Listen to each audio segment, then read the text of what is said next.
When temperatures get this low, the air crackles and stings, but no matter the weather, life here in Bennington, Vermont chugs along, no problem.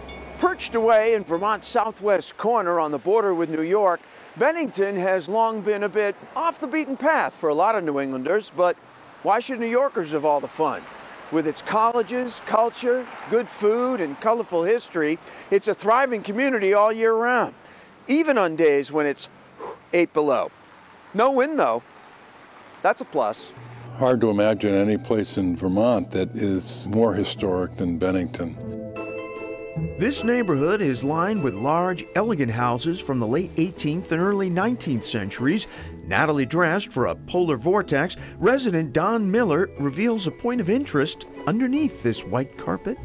Let's see if we can uncover some words. The poet Robert Frost is buried here in the cemetery of the Old First Church. Down here, the quote says, "He had a lover's quarrel with the world." The church itself is a much photographed attraction. Completed in 1805, the Old First Church is admired by Federal-style architecture buffs throughout New England. It was designed by Lavius Fillmore, and the result was probably one of the most simple and elegant examples of the period that you could find. Fillmore emphasized Palladian windows and symmetrical box pews. The columns are made from entire trunks of pine trees. It's the spaciousness, it's the simplicity of the lines, of large windows. Remember, this was before electricity, so you needed to let the light in.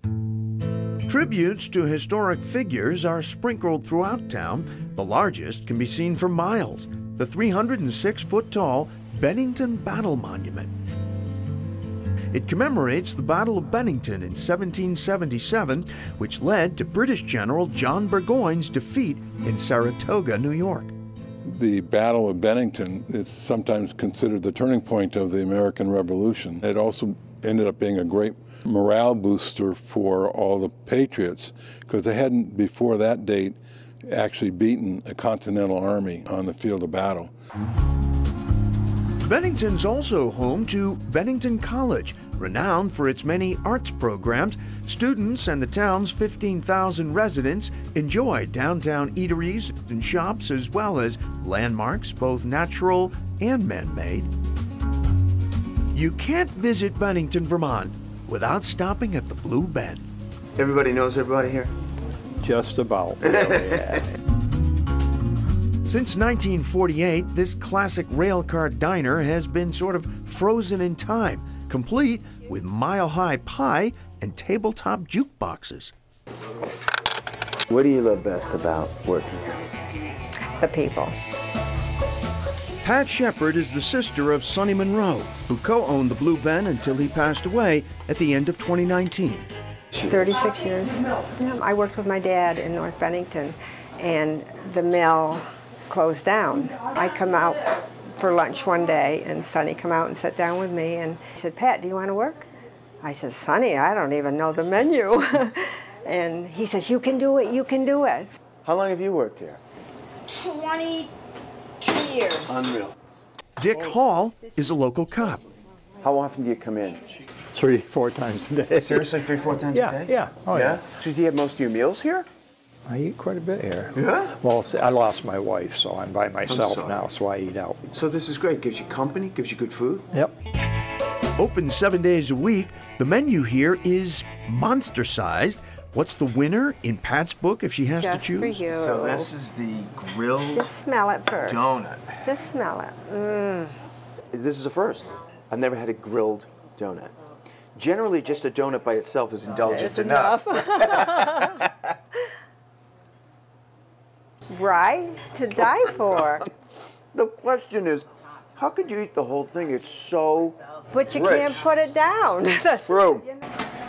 Not to drop any names, but we finish with a cup of Joe, Ella on the jukebox, and I'm in heaven.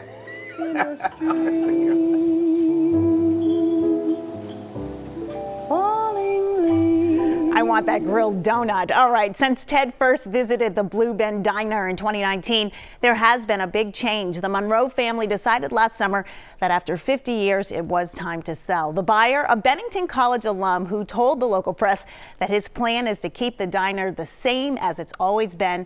The diner has been closed during the pandemic, although word is it may reopen soon. And when it does, we sure hope that grilled donut is still on the menu. Up next, behind the wheel of a 1932 Ford Speedster. If your question is, what kind of mileage does it get? Don't ask.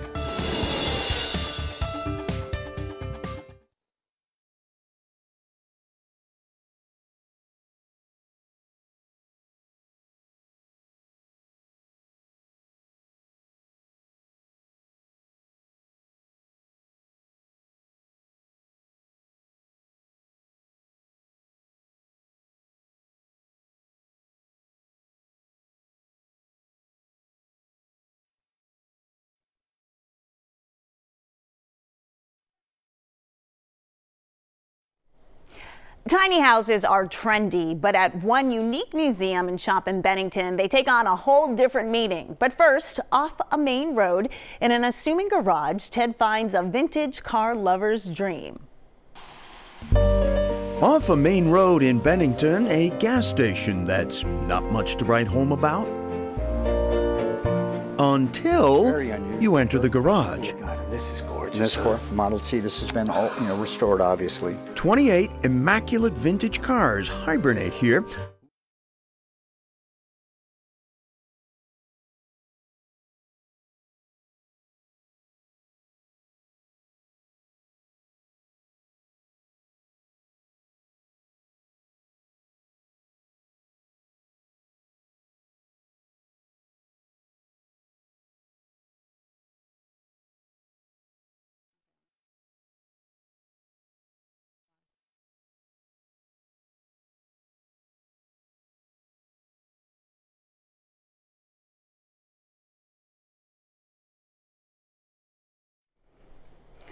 Tiny houses are trendy, but at one unique museum and shop in Bennington, they take on a whole different meaning. But first, off a main road and an unassuming garage, Ted finds a vintage car lover's dream.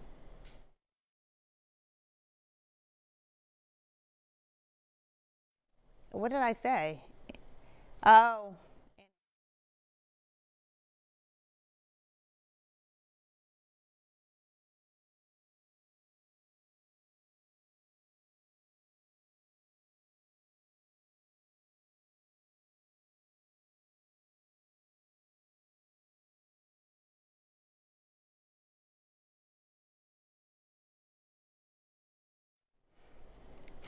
Tiny houses are trendy, but at one unique museum and shop in Bennington, they take on a whole different meaning. But first, off a main road in an unassuming garage, Ted finds a vintage car lover's dream. Off a main road in Bennington, a gas station that's not much to write home about. Until you enter the garage. God, this is gorgeous. This Model T, this has been all, restored, obviously. 28 immaculate vintage cars hibernate here. Who's watching over these sleeping beauties? If you're in the hobby, you know the name. Hemmings is the name. Publishing magazines about classic and performance cars is the game. The company also collects and restores cars in this garage-turned-museum. Hemmings' flagship publication is Hemmings Motor News, launched in 1954 as a newsletter.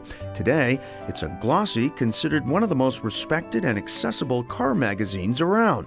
Publisher, Jim Minetto. We take a lot of pride in that. We want to be the guys with the white hats in the hobby. You can get into a hobby with a $5,000 car. It doesn't have to be a $250,000 car to enjoy the hobby. The museum, just downstairs from the Motor News offices, is free and open to the public. There's even a gift shop. How far flung do you get people coming here? I'm amazed. It usually ranges from 15,000 to 20,000 people a year from California, from Seattle, from Mexico, from Germany. I was a publisher of the Boston Business Journal prior to coming here.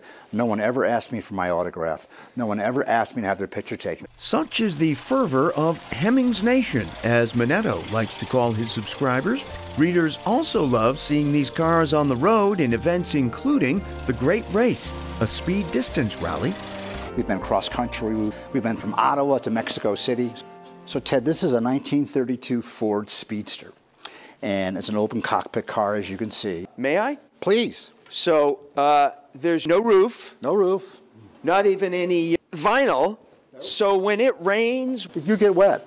you get wet. What I tend to do is kind of lean into the windscreen and try. We have no windshield wiper, as you can see. I love it. Now, I will point out, if your question is, what kind of mileage does it get? Don't ask. You get to be an overgrown kid in here. I do. I do. And old cars, like other treasures, are all about memories. This is the car that you went to the prom in. This is the car that you brought your child home from the hospital. Or you and your dad worked on this car before he passed, and now you want to finish it in his honor. That really is what the hobby is, in my humble opinion. We go from cars to houses. Many, many houses filled with many, many tiny people in very tiny clothes, looking at tiny art, eating tiny food. Do you know how many items you have here? Not a clue. No idea. If your eyesight isn't great, you might want to bring your glasses to the Dollhouse and Toy Museum of Vermont. Also, bring a sense of humor and appreciation for the impressive work of Jackie Marrow.